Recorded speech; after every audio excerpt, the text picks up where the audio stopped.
돈은 절대 쉬지 않습니다. 그리고 돈은 생각보다 아주 냉정합니다. 지난 30년간 대한민국에서 가장 수익률이 좋았던 자산, 누구나 부동산이라고 말하겠죠. 하지만 2026년 지금 돈의 흐름이 아주 묘하게 바뀌고 있습니다.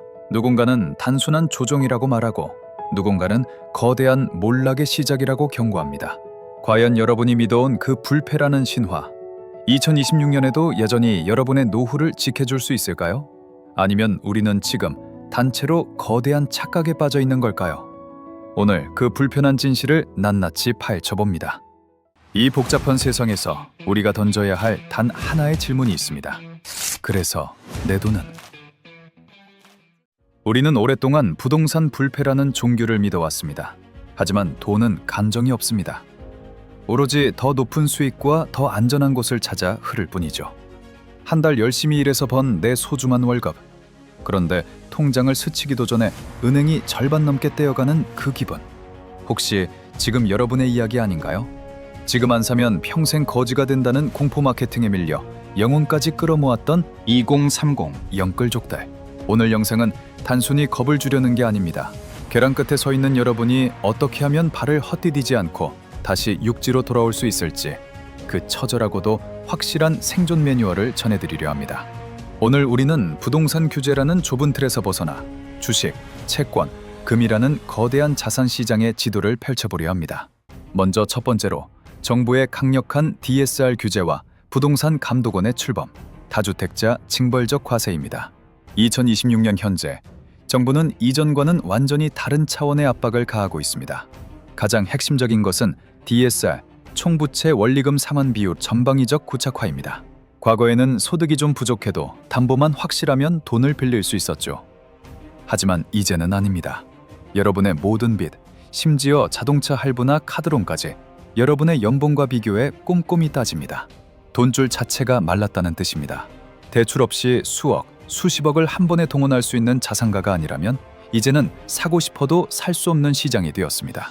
여기에 올해부터 본격적으로 날을 세운 부동산 감독원의 존재도 큽니다. 이제 자금 출처 조사는 운이 나쁘면 걸리는 것이 아니라 당연히 거쳐야 하는 과정이 됐습니다. 부모님으로부터 받는 증여성 자금이나 불투명한 자본은 즉각 세무조사라는 철퇴를 맞습니다. 즉, 시장에 들어올 수 있는 유동성의 질 자체가 달라진 겁니다. 또한 다주택자에게 적용되는 보유세와 취득세의 중과세율은 이제 징벌에 가깝습니다. 집을 여러 채 가지고 있는 것이 자부심이 아니라 매달 내야 하는 거대한 벌금처럼 느껴지는 구조를 정부가 완성한 것이죠. 구조적인 문제도 무시할 수 없습니다. 바로 인구입니다. 2026년은 베이비 부머 세대의 은퇴가 가속화되고 집을 사줄 30대 인구가 역사상 가장 적은 시점에 진입한 해입니다. 집을 팔고 싶어하는 노년층은 늘어나는데 집을 사줄 수 있는 젊은 층은 줄어들고 있습니다. 수요와 공급의 가장 기본적인 원칙이 흔들리고 있는 거죠. 여기에 더해 부동산 불패라는 믿음 자체에 균열이 가기 시작했습니다. 하락장에서도 결국 오를 거야 라며 버티던 사람들도 2년에서 3년씩 이어지는 고금리와 거래 절벽을 경험하며 지치기 시작했습니다. 아무리 좋은 자산이라도 더 이상 오르지 않을 것 같다는 의심이 시장을 지배하면 그 자산은 가치를 잃습니다. 지금 우리는 그 의심이 확신으로 바뀌는 문턱에 서 있습니다. 지방에서 시작된 미분양과 하락세가 서울 외곽을 넘어 핵심 입지까지 스며들고 있다는 데이터들이 이를 증명합니다. 불패라는 신화가 단순히 우리의 희망사항이었던 것은 아닌지 냉정하게 돌아봐야 할 때입니다. 그런데 여기서 우리가 놓치고 있는 핵심이 있습니다. 바로 금리와 채권의 관계입니다. 부동산은 대표적인 레버리지 자산입니다. 내 돈 3억에 남의 돈 7억을 빌려 10억짜리 집을 사는 구조죠. 그런데 대출 금리가 5%를 넘어가면 어떤 일이 벌어질까요? 7억에 대한 이자만 연간 3,500만 원입니다. 반면 지금 채권 시장을 보세요. 국가가 발행한 국채나 우량 기업의 채권 수익률이 4%에서 5%를 넘나들고 있습니다. 투자자 입장에서 생각해보죠. 굳이 취득세 내고 보유세 내고 언제 팔릴지 모르는 무거운 아파트를 쥐고 있을 이유가 있을까요? 버튼 하나면 사고 팔 수 있고 나라가 망하지 않는 한 이자를 꼬박꼬박 주는 채권이 있는데 말이죠. 단순히 규제가 무서워서 사람들이 집을 안 사는 걸까요? 아닙니다. 지금 부동산 시장에서 빠져나온 수십조 원의 자금이 어디에 꽂히고 있는지 그 명확한 증거가 있습니다.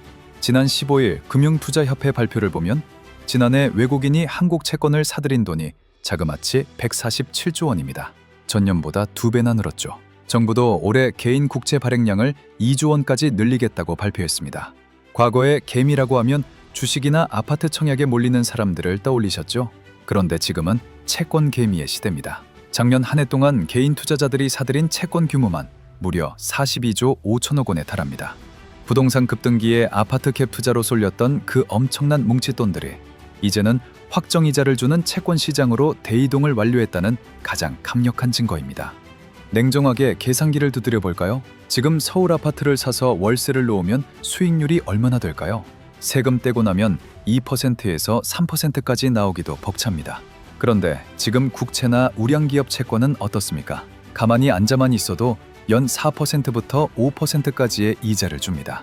결국 부동산에 묶여있던 똑똑한 돈들이 채권이라는 안전하고 수익성 높은 피난처로 대이동을 시작한 겁니다. 부동산 시장의 거래 절벽은 단순히 규제 때문이 아니라 채권이라는 강력한 경쟁자가 나타났기 때문입니다. 다른 면으로도 생각해보죠. 정부의 진짜 속내는 무엇일까요? 정부는 이제 부동산에 고인 돈을 주식시장과 첨단 산업으로 강제로 밀어넣고 있습니다.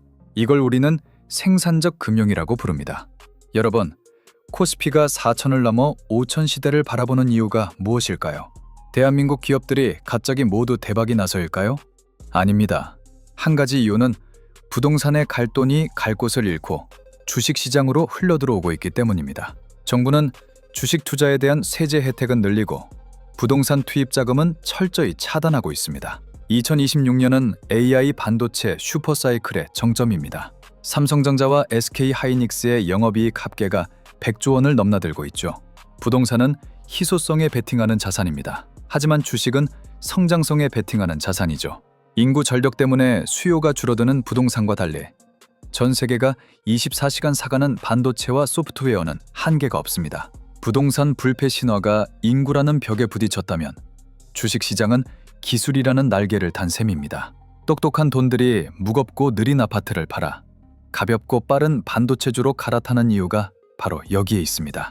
무엇보다 주식시장의 최대 강점은 황금성입니다. 부동산 영끌족들이 지금 가장 고통받는 게 뭔가요? 집값이 떨어져도 팔리지 않는다는 겁니다. 반면 주식은 어떻습니까? 버튼 하나면 즉시 현금이 됩니다. 글로벌 불확실성이 커질수록 투자자들은 언제든 도망갈 수 있는 가벼운 자산을 선호하게 됩니다. 여기에 국민성장펀드 같은 대규모 기관 자금까지 증시를 떠받치면서 이제 주식시장은 부동산을 대체하는 대한민국 제1의 자산 형성 창구가 되었습니다. 젊은 세대의 인식 변화도 한몫합니다. 지금 2030 세대에게 물어보세요. 30년 동안 빚 갚으며 아파트 한 채 가질래? 아니면 글로벌 AI 기업의 주주가 되어 배당받으며 살래? 후자를 택하는 비중이 압도적으로 늘고 있습니다. 주식은 유동성이 좋습니다. 위기가 오면 바로 현금화할 수 있죠. 반면 부동산은 하락장에서 황금성 제로의 공포를 선사합니다. 자산의 성격 자체가 무거운 돌덩이에서 가벼운 디지털 자산으로 옮겨가고 있는 겁니다. 부동산 불패 신화가 깨진 건 주식이라는 자산이 주는 성장의 짜릿함과 황금성에 밀렸기 때문이기도 합니다. 부동산의 대항마는 하나 더 있습니다. 부동산 가격이 흔들리면 사람들은 본능적으로 공포를 느낍니다. 내 자산이 휴지 조각이 되면 어떡하지? 이럴 때 돈이 마지막으로 숨는 곳이 바로 금입니다. 금은 이자가 나오지 않습니다. 하지만 금은 불변의 가치를 지닙니다. 전 세계적으로 경제적 위기 우려가 커질수록 금값은 치솟습니다. 왜 하필 금일까요? 화폐는 국가의 신용 위에 세워진 약속일 뿐이지만 금은 그 자체로 실체입니다. 인플레이션이 화폐 가치를 갉아먹고 금리가 춤을 추며 시장을 흔들 때도 금은 묵묵히 제자리를 지킵니다. 역사가 증명하듯 시스템이 붕괴될 위기에 처할수록 사람들은 눈에 보이지 않는 숫자보다 손에 잡히는 물질을 신뢰하기 시작합니다. 그것이 인류가 수천 년간 금을 최후의 보루라 부른 이유입니다. 특히 지정학적 리스크와 부동산 경기 침체가 맞물리는 지금 같은 시기에 금은 자산 포트폴리오의 든든한 방패가 됩니다. 개인이 주춤하는 사이 각국 중앙은행들은 이미 막대한 양의 금을 비축하며 이 대이동을 주도하고 있습니다. 시장의 가장 예민한 돈들이 어디로 흐르고 있는지 그 맥락을 읽어야 합니다. 무엇보다도 부동산의 가장 큰 약점은 공포의 순간에 팔 수 없다는 것입니다. 시장이 얼어붙으면 내 집은 자산이 아니라 무거운 족쇄가 되기도 하죠. 하지만 금은 다릅니다.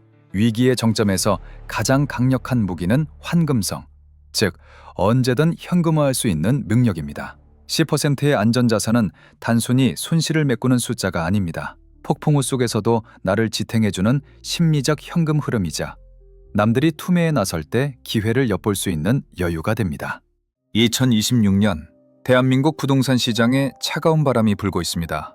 집값이 고점 대비 숨을 고르는 지금, 집을 가진 분들의 마음 한구석에는 묵직한 고민이 자리 잡습니다. 계속 들고 가야 할까? 아니면 지금이라도 움직여야 할까? 지금 여러분에게 필요한 건 조급함이 아닙니다. 내 자산의 체력을 점검하고 어떤 풍랑에도 흔들리지 않을 방어의 시나리오를 쓰는 것입니다. 부동산 보유자라면 반드시 지켜야 할 3가지 원칙을 정리해드립니다. 첫째, 유동성이라는 기초 체력을 사수하십시오. 부동산의 가장 큰 리스크는 역설적이게도 부동산, 즉 움직이지 않는다는 점입니다. 보유한 부동산이 내 삶을 옥죄지 않도록 매달 지출되는 원리금과 세금을 감당할 수 있는 현금 흐름을 최우선으로 확보하십시오. 부업이든 지출 통제든 모든 수단을 동원해 버틸 수 있는 체력을 기르세요. 체력이 뒷받침되지 않는 보유는 투자가 아니라 고통일 뿐입니다. 둘째, 객관적 기준으로 내 집의 미래를 진단하십시오. 내가 산 가격이라는 감정적 지지선에 갇히지 마십시오. 시장은 냉정합니다. 만약 현재의 대출 부담이 내 삶의 질을 심각하게 훼손하고 있다면, 혹은 보유한 물건의 미래 가치가 하락장 이후에도 회복되기 어렵다고 판단된다면 결단이 필요합니다. 잠시 후퇴하여 자산의 규모를 줄이는 것은 패배가 아닙니다. 더 나은 내일을 위해 전략적으로 자리를 옮기는 용기 있는 선택입니다. 벽돌과 시멘트에 내 인생 전체의 행복을 저당 잡히지 마십시오. 시장의 흐름을 읽고 나만의 전략적 후퇴선을 미리 그어두는 것. 그것이 진정한 보유자의 지혜입니다. 셋째, 한 바구니에 담긴 운명을 나누어 담으십시오. 집 한 채 혹은 부동산이라는 카테고리에 내 모든 운명을 거는 것은 위험한 도박입니다. 지금처럼 부동산 시장이 침체될 때 여러분의 자산을 지켜줄 보조 방패를 만드십시오. 적은 금액이라도 좋습니다. 금, 달러 혹은 배당주와 같이 부동산과 상관관계가 낮은 자산에 분산 투자하며 돈의 감각을 유지하십시오. 부동산이 잠시 주춤할 때 다른 자산들이 수익을 내거나 가치를 보존해준다면 여러분은 심리적으로 훨씬 여유롭게 하락장을 견뎌낼 수 있습니다. 자산의 다각화는 수익을 넘어선 생존의 기술입니다. 그렇다면 부동산이 없는 나는 어떻게 해야 할까요? 누군가는 비명을 지르며 배에서 뛰어내릴 때 아직 육지에 있는 여러분은 묻습니다. 지금이 기회일까? 아니면 더 기다려야 할까? 2026년 대한민국 부동산 시장은 거품을 걷어내고 민낯을 드러내고 있습니다. 지금 여러분에게 필요한 건 남들이 울고 있을 때 가장 날카로운 칼을 가는 것입니다. 기회를 내 것으로 만들기 위한 3가지 생존 전략을 전합니다. 첫째, 실탄의 파괴력을 안전자산으로 키우십시오. 무주택자에게 가장 큰 무기는 현금입니다. 하지만 단순히 원화 현금만 쥐고 있는 건 하락장의 파도를 절반만 타는 것입니다. 시장이 흔들릴 때 돈은 금과 달러 같은 안전자산으로 숨어듭니다. 부동산 가격이 바닥을 향해 내려갈 때 여러분의 자산은 안전자산에서 몸집을 불리고 있어야 합니다. 집값이 20% 하락하고 여러분의 안전자산이 20% 상승한다면 그 격차만큼 여러분의 구매력은 폭발적으로 커집니다. 지금은 부동산을 공부하기에 앞서 내 실탄의 파괴력을 극대화할 수 있는 자산 배분부터 실행하십시오. 둘째, 공포의 끝을 알리는 신호를 포착하십시오.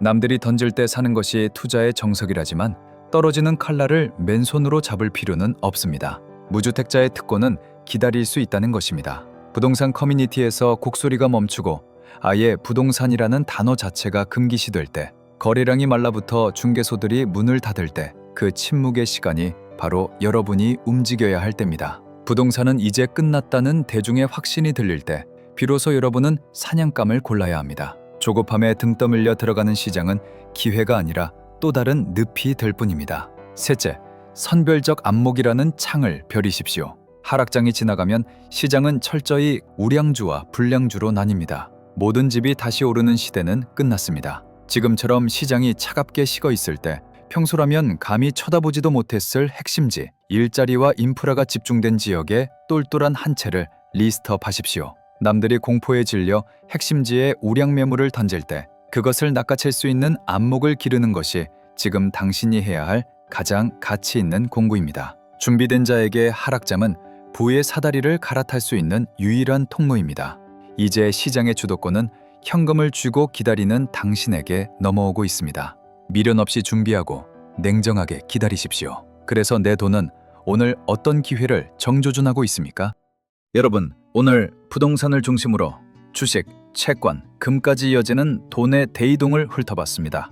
오늘 이야기가 참 뼈아프고 차갑게 느껴지셨을 겁니다. 하지만 우리는 이 진실을 알아야 합니다. 부동산은 우리 삶을 담는 그릇이지 우리 삶을 갉아먹는 괴물이 되어서는 안 됩니다. 신화는 깨지기 위해 존재합니다. 부동산 불패라는 신화가 깨지는 이 고통스러운 과정은 어쩌면 우리 사회가 투기가 아닌 생산에 집중하는 건강한 사회로 가는 성장통일지도 모릅니다. 집값 때문에 너무 자책하거나 슬퍼하지 마십시오. 돈은 다시 벌 수 있지만 여러분의 오늘이라는 시간은 다시 오지 않습니다. 저희 채널 그래서 내 돈은 여러분이 자본주의라는 거대한 정글에서 길을 잃지 않도록 앞으로도 가장 솔직하고 날카로운 정보를 전달하겠습니다. 오늘 내용이 조금이라도 도움이 되셨다면 구독과 좋아요로 함께 해주세요. 지금까지 그래서 내 돈은이었습니다. 감사합니다.